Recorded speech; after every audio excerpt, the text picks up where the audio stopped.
Donc ma machine virtuelle est en train de se lancer. Voyons voir, mon pointeur de souris, il n'y a pas de problème. Ma machine virtuelle est toujours le i5, donc sur lequel j'ai pris 2 corps pour créer la fameuse machine virtuelle. 4 Go de RAM. Je crois que je suis en DDR3, donc c'est ce qu'on a. En puissance, je vais vérifier que mon enregistrement se fait bien. Oui, mon démarrage.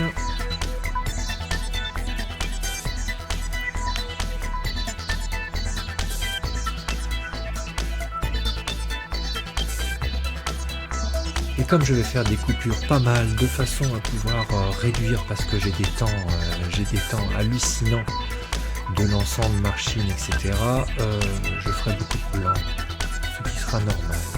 Je sais même pas si je laisserai toutes ces explications. On verra.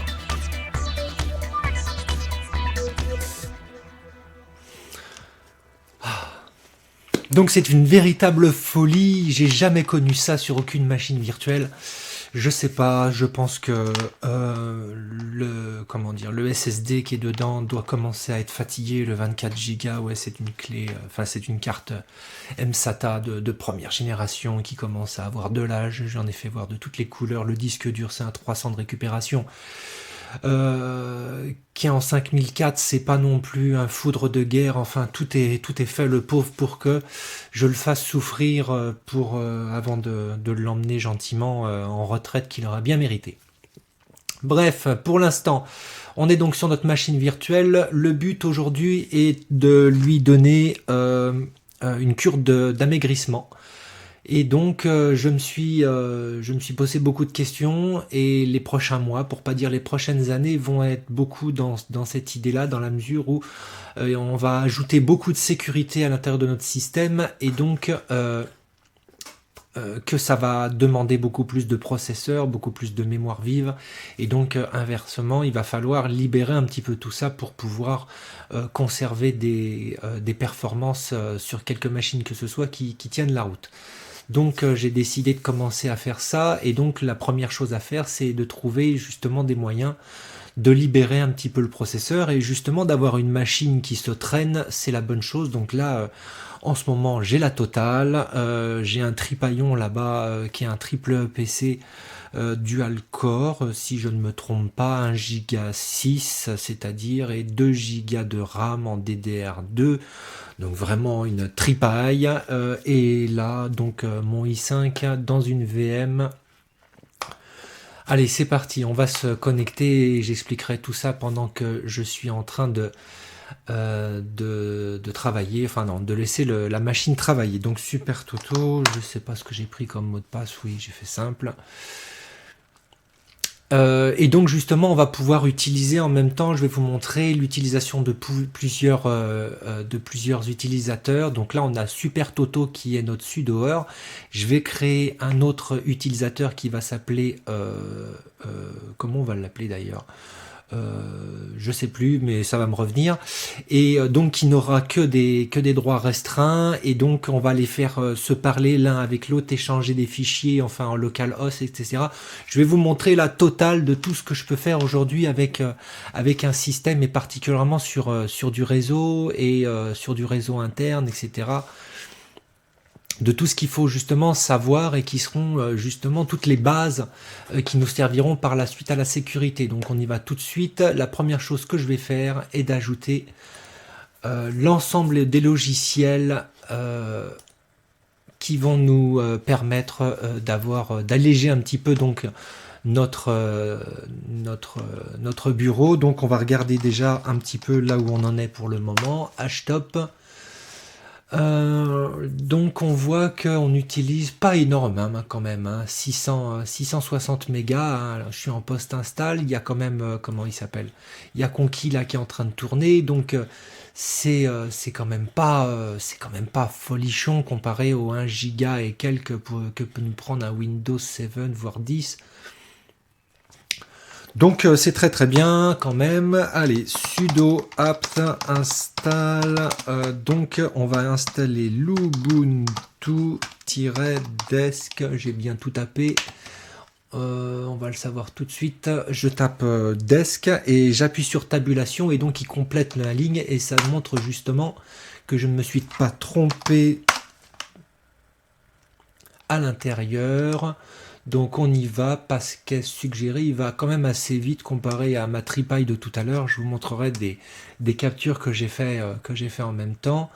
Gestionnaire de mise à jour est prêt, blablabla. Ah oui, bah ça il va nous embêter justement parce que ça c'est tout le problème. Allez, je vais lui dire non. On va regarder tout de suite qu'est-ce qui nous embête avec son gestionnaire de mise à jour. Non, ne le fais pas. D'accord, on va le passer par là. Sudo apt update, entrée. Ouais, ça tourne quand même un petit peu, hein, notre histoire. D'ailleurs, on l'entend, hein, j'ai repris mon phrasé un petit peu plus naturel que la dernière fois, tellement il m'endormait, le pauvre. Etc. Bon, j'ai quand même de la fibre ici, donc c'est quand même assez rapide au niveau du réseau, mais par contre au niveau processeur, oui, ça reste quand même une tripaille, mais quand même un temps hallucinant à afficher les choses et à traiter au niveau du processeur. Ah oui, quand même, ça arrive un jour, donc là je vire tout ça, upgrade, entrée, oui, vas-y, fais ta mise à jour. Je ne sais pas si ça va lui en prendre du temps, donc je vais arrêter de parler et puis on se retrouve une fois qu'il a terminé tout ça. Très intéressant, cette façon de présenter le truc. Une erreur est survenue. Veuillez excuser le gestionnaire de paquets dans le menu contextuel. Clique droit ou apt-get dans un terminal pour voir ce qui est incorrect. Le message d'erreur était nombre de paquets cassés supérieur à 0. Strictement supérieur à 0 d'ailleurs. Habituellement, cela signifie que certains de vos paquets installés ont des dépendances non satisfaites. On va regarder ça. Afficher les notifications, préférences, afficher les mises à jour, d'accord. Bon, on va regarder ça juste après alors.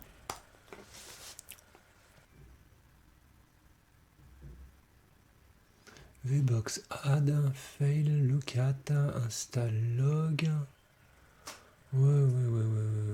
D'accord. Bon. Eh ben, alors, voyons voir s'il y a vraiment des dépendances qui ont des problèmes. Oui, non, on s'en fout. Donc, allons-y. Donc, j'étais en train de dire qu'on allait installer l'Ubuntu Desktop. Ça doit être ça le problème en réalité, c'est que je lui ai demandé un truc et qu'en même temps, il était en train de vouloir faire sa mise à jour et c'est ça qui a posé le problème. Voyons voir, qu'est-ce que ça va nous dire. Réception des paquets. On voit que ça dépote au niveau de mon internet. On attend quelques temps, histoire de...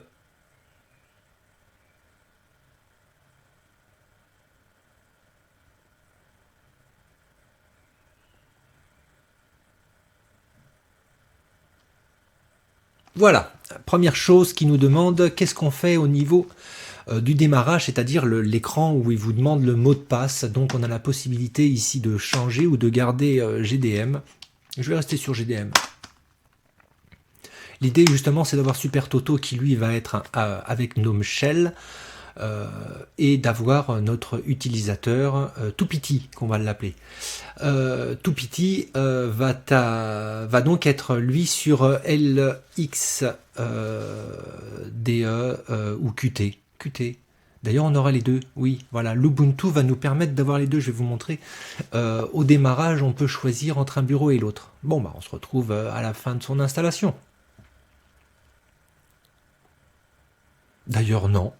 Non, on va le laisser bosser. Et nous, pendant ce temps-là, on va avancer. En tout cas, moi, parce que sinon, je vais y passer des jours. Donc, on va aller dans les paramètres. Ça va être un petit peu plus lent, mais au moins, moi, j'y passerai pas ma journée. En bas, si je me rappelais bien, oui, voilà, utilisateur. On débloque. Voilà. Voilà. On ajoute un utilisateur qui va s'appeler toupity. Autoriser l'utilisateur à définir un mot de passe. Ajouter l'utilisateur, on voit bien qu'il est en normal. Hein. Et on va faire tout de suite un petit truc. Donc, je ferme. J'ouvre un terminal CTRL-ALT, qui va peut-être mettre un petit peu de temps à arriver, mais non, ça va tout bien. On va faire un sudo password, WD, hein, pas le mot en entier, donc de toupity, de façon à pouvoir lui donner un mot de passe un peu plus léger, mais bien sûr, vous pouvez utiliser la procédure normale, comme ça, je l'ai bien tapé. Ah bon, on recommence. Là.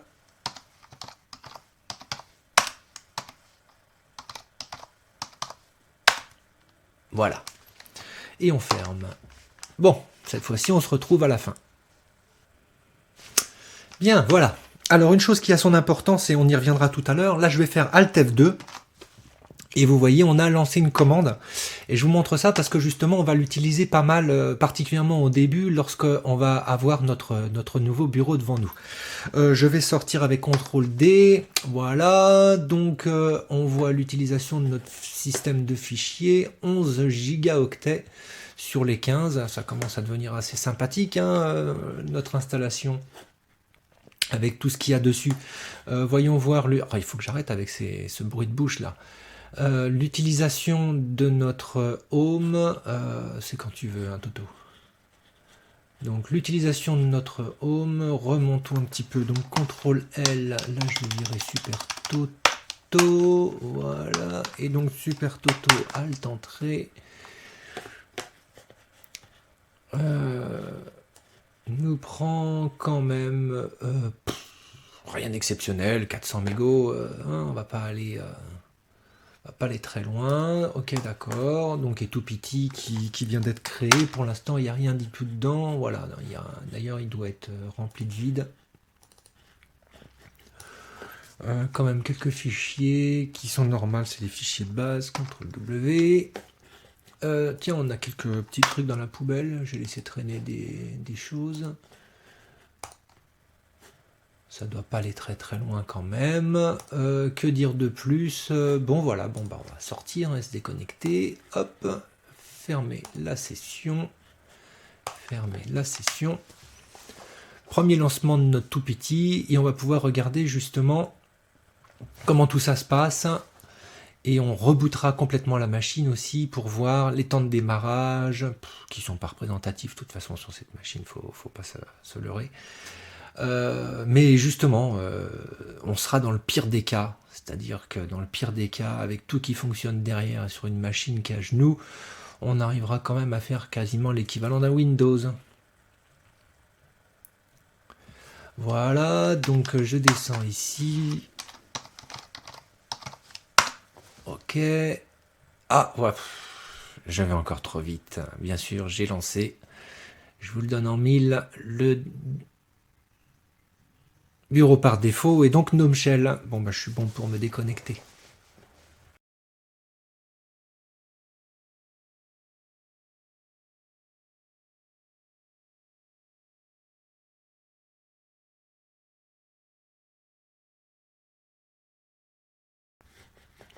Allez, on y retourne. Fermez la session. Fermez la session.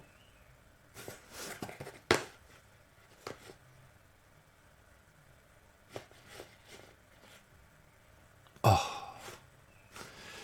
Donc j'étais en train de dire toupity. Je vais taper le mot de passe. Et pas entrer cette fois-ci. Et donc ici, je vais pouvoir choisir parmi mes bureaux. Donc on voit que l'Ubuntu, voilà ici, on a LXQT, Qt, voilà, enfin tout le monde dit un petit peu à sa façon. Moi, ce restera à la française. Donc LXQT, OpenBox. C'est certainement avec quasiment rien dedans. On a vraiment sur la base. Donc Ubuntu, tout ce qui concerne et Wayland et Unity. Tiens, j'ai encore du Unity. Tiens, il y a encore du Unity. Amusant. Et je ne vois pas Gnome et Gnome Shell ou Gnome à l'ancienne ou tout ce qui peut concerner. Tiens, c'est très amusant. Bon, là, c'est pas rien. Nous, on va aller ici. Hein, donc d'accord, on est sur LXQT. Et on se connecte, c'est parti.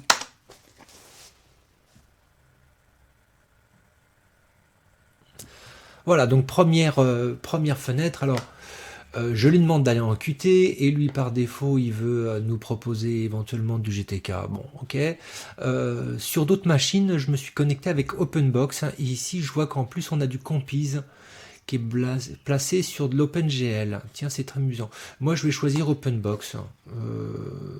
Et puis le Compiz je le ferai à part et puis on y reviendra. Pour l'instant j'ai tenté OpenBox et j'aime bien, ça fonctionne bien.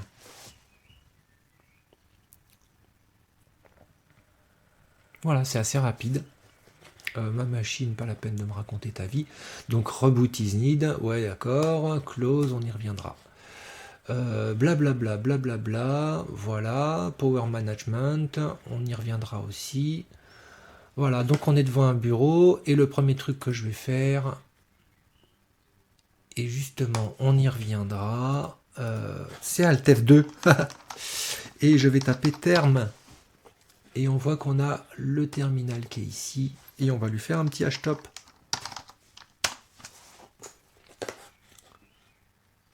« 539 mégas. Ok, on y reviendra. Q, CTRL D. Alors il nous demande pour confirmer. N'y revenons plus. Et on va redémarrer notre machine. Alors là, je vous le dis tout de suite, on se retrouve quand j'arrive ici, parce que il est 13h13. Comme ça, vous saurez. Oui. C'est parti.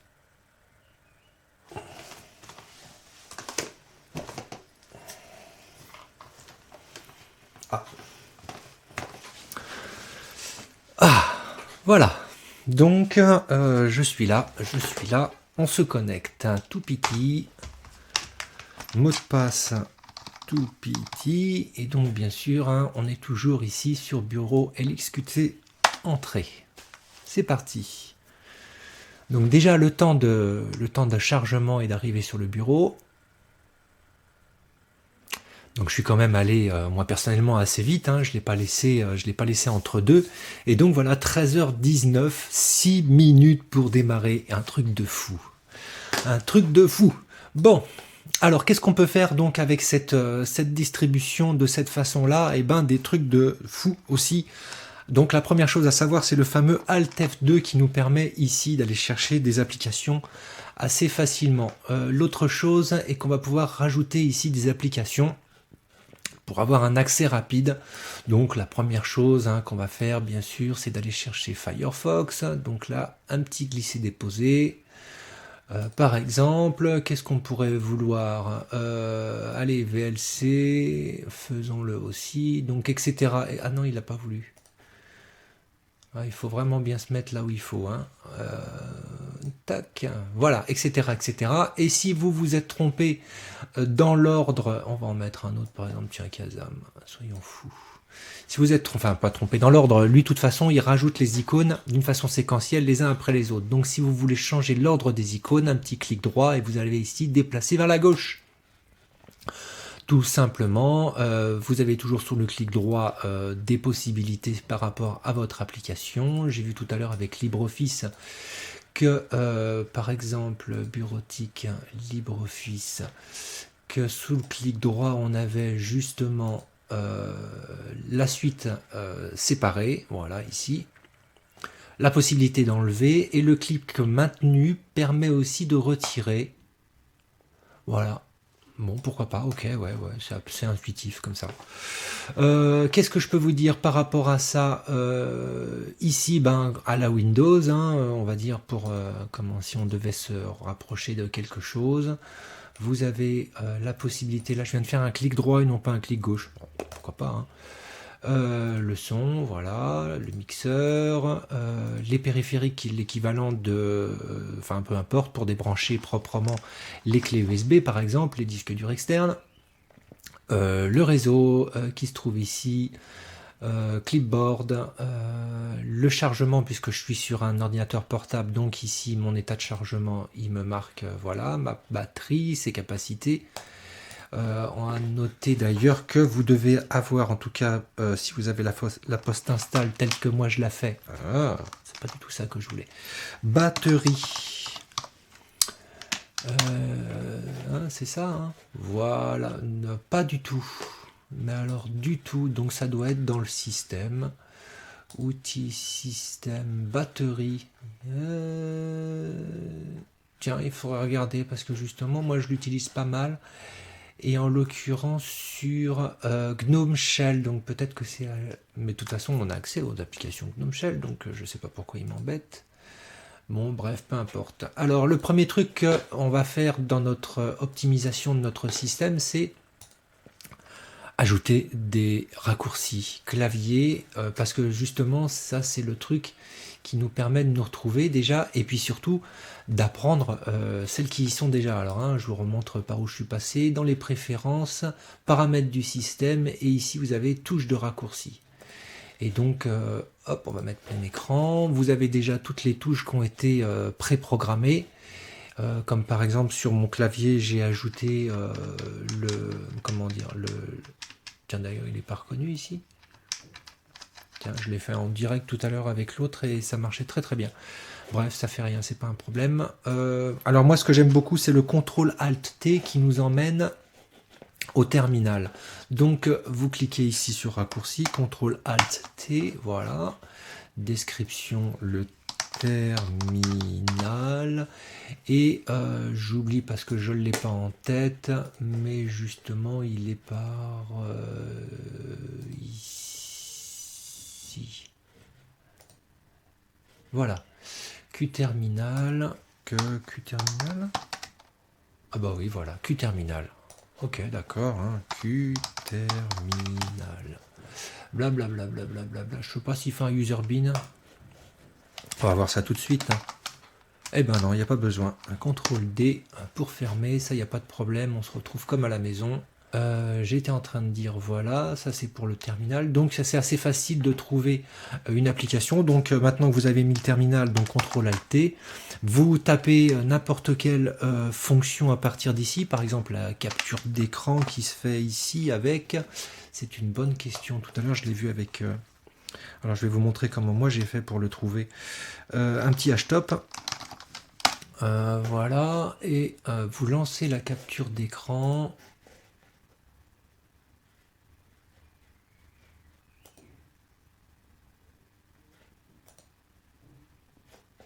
Et c'était justement avec LX Image. Donc lui, il l'a peut-être mis dans... Certainement pas.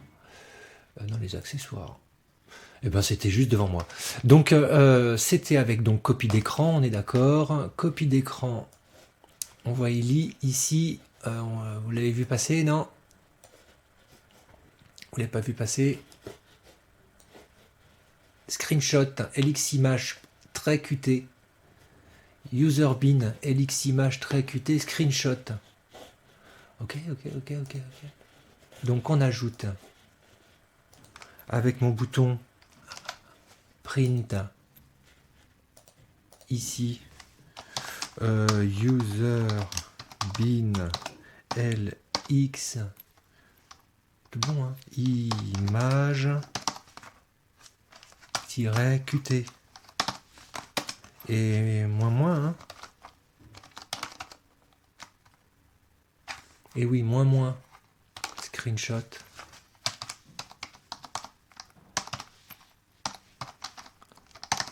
On est bien d'accord que j'utilise le Alt-Tab hein, comme sur tous les systèmes d'exploitation hein, qui tiennent à peu près la route pour passer d'une application à une autre. Donc j'ai plus besoin maintenant de celui-là. Celui-là, c'est une capture d'écran. Voilà, activer, commande, blabla. Ok, donc on a ici notre print, capture d'écran. Et donc si je fais print, tac. Et oui, voilà. Et je fais une capture d'écran. Ok. Souriez, vous êtes filmé. Voilà. CTRL S. Je vais dans mes images. Je lui donne un nom 001.png. PNG. Entrée. CTRL W, CTRL W. Oui, raccourci clavier, je suis dessus sur le vrai parce qu'on finit par être un peu. Ouais, Q pour quitter, CTRL D pour fermer, CTRL Q pour quitter, non, CTRL Q, oui. Ah, CTRL W, ah non, CTRL Q, revenez, Alt F4. Et donc, j'étais en train de dire que si je vais dans mes images, donc notre gestionnaire de fichiers, ça tombe bien, justement, notre gestionnaire de fichiers est PCman FM, qui est pas mal. Voilà, j'ai pas encore trouvé pour mettre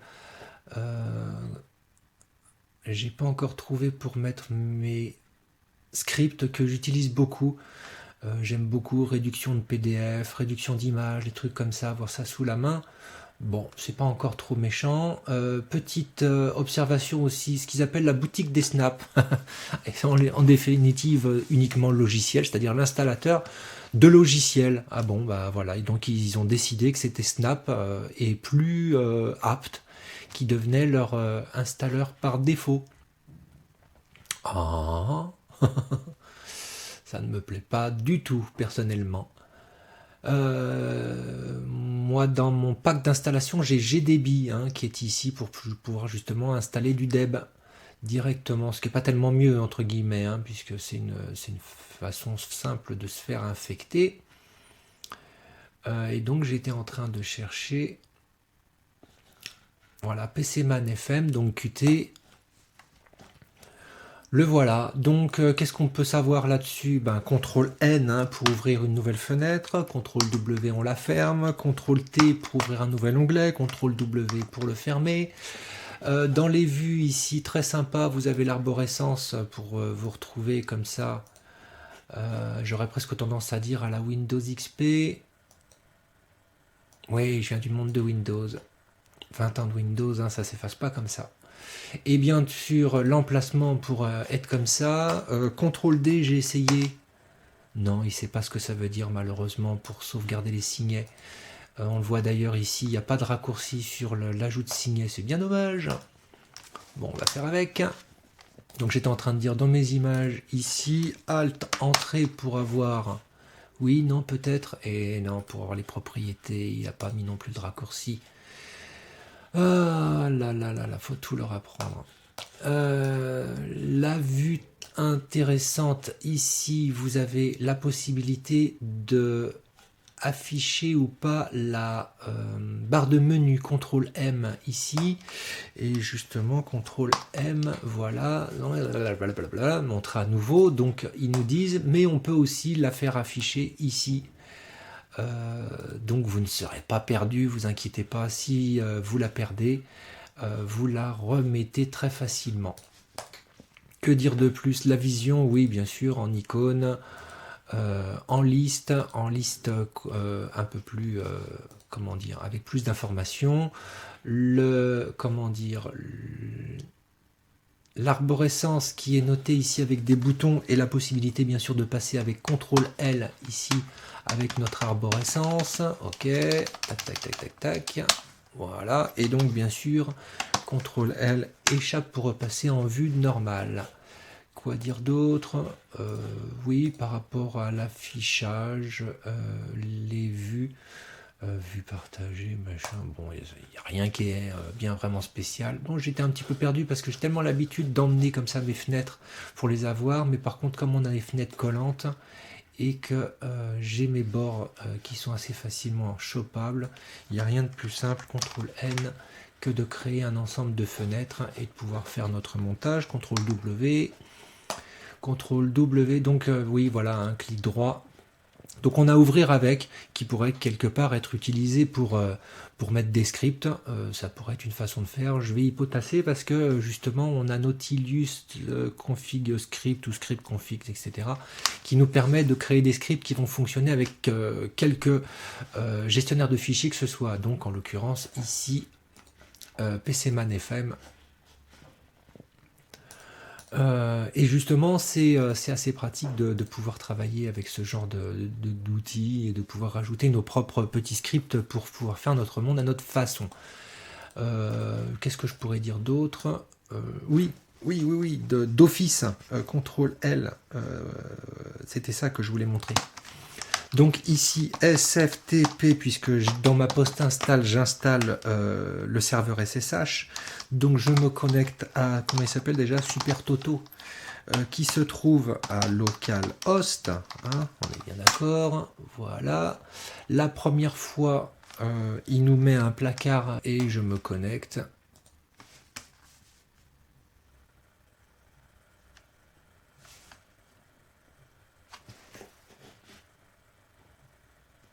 Et donc je suis sur localhost. Alors petite chose assez sympathique que j'ai vue, lorsque on va monter dans notre arborescence, donc SuperToto, voilà. Ici on est en déplacement en bouton, chose très amusante. Et de pouvoir comme ça justement très facilement passer de l'un à l'autre. Ce que je crois me souvenir sur comment il s'appelle déjà, Nautilus, c'est que une fois qu'on est en FTP, on est en vision. On est en vision un peu comme ça. Bon, c'est un petit bon, peu importe, hein, y a pas de problème, on n'en mourra pas, mais c'est un petit plus. J'ai trouvé ça sympa. Que dire de plus? Donc voilà, là je suis connecté avec mon super utilisateur à travers un tunnel SSH et en FTP, donc SFTP, donc du coup le FTP dans le tunnel SSH, et donc qui me permet d'envoyer ou de récupérer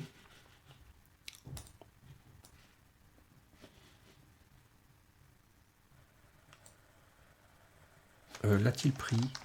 C'est une bonne question. Non, ça aurait été trop beau. Alors oui, en effet, voilà. Donc il n'aime pas le drag and drop, enfin le glisser-déposer vers les emplacements. Donc on ouvre un nouvel onglet, on va sur notre onglet ici, et il va nous proposer de copier, de déplacer ou de créer un lien symbolique. Voilà, c'est une autre façon de voir, mais encore une fois, lorsqu'on change d'environnement, il faut s'habituer à la philosophie de l'environnement et pas vouloir absolument que tout colle à notre façon de concevoir les choses. Ça fait souvent perdre du temps, donc c'est ce que je suis en train de faire en ce moment. Je m'habitue progressivement à ce qui se fait dans ce nouvel environnement. Et oui, il faut savoir se réinventer quelquefois, c'est quelque chose d'important. On va créer un nouveau dossier qui s'appelle bin. Vas-y mon petit, et dans ce bin, tiens, conquis, hop, on va, voilà, ah non, tiens, j'aurais pu le déplacer, donc du coup, on est en local, j'en ai plus besoin, je le mets à la corbeille, et donc, qu'est-ce qui m'intéressait? Je remonte, CTRL H pour afficher les fichiers cachés, et donc, c'est une bonne question, config, hein, je l'ai mis. Dans config, j'ai ici, et là je remonte sur tout petit config, et à nouveau dans config, ici, j'attrape conquis, et je le mets là. Et donc maintenant, CTRL-T, je vais dans bin. Pour l'instant, il n'est pas encore pris. Si je fais un ls, voilà. Et donc, du coup, je lance mon conquis. Voyons voir un peu comment il se comporte. Le voilà. Ah, on a le problème d'affichage. Bon, ça c'est quelque chose d'assez récurrent sur les OpenBox entre autres. Donc il y a juste un truc à modifier à l'intérieur du conquis. Ça je verrai plus tard. D'accord. On va le tuer. CTRL C et donc kill all conquis. Entrée D. Voilà. Quoi dire de plus? Bon bah voilà, c'est notre première première entrée dans ce truc là. Ça c'était aussi ce que je voulais voir à nouveau. Donc voilà, hein, on a nos dockers qui sont pas tellement utilisés. On a 500 mégas de prix sur notre système, donc rien d'exceptionnel ni en bas ni en haut. J'ai vu des systèmes qui descendaient à 300 mégas. Donc c'est bien, on est quand même loin des 1 giga, 1 giga 2, 1 giga 5, 1 giga 7. que demandait par exemple Seven pour se lancer, ou même 8, 1 giga 2 je crois, ou 10, je crois qu'il est encore au-dessus de 800 mégas. Donc on est quand même encore 300 mégas dessous, donc ça montre bien qu'on est dans un bureau qui est un petit peu plus léger. Bon bah voilà, je vous ai montré un petit peu la première approche de notre bureau allégé. Je vais travailler sur tout ce qui concerne justement son optimisation pour faire en sorte d'en faire quelque chose qui pour moi sera au moins autant confortable que depuis des années j'utilise GNOME Shell. Et puis à ce moment là je vous montrerai ma façon de voir les choses. Donc on se retrouve à ce moment là.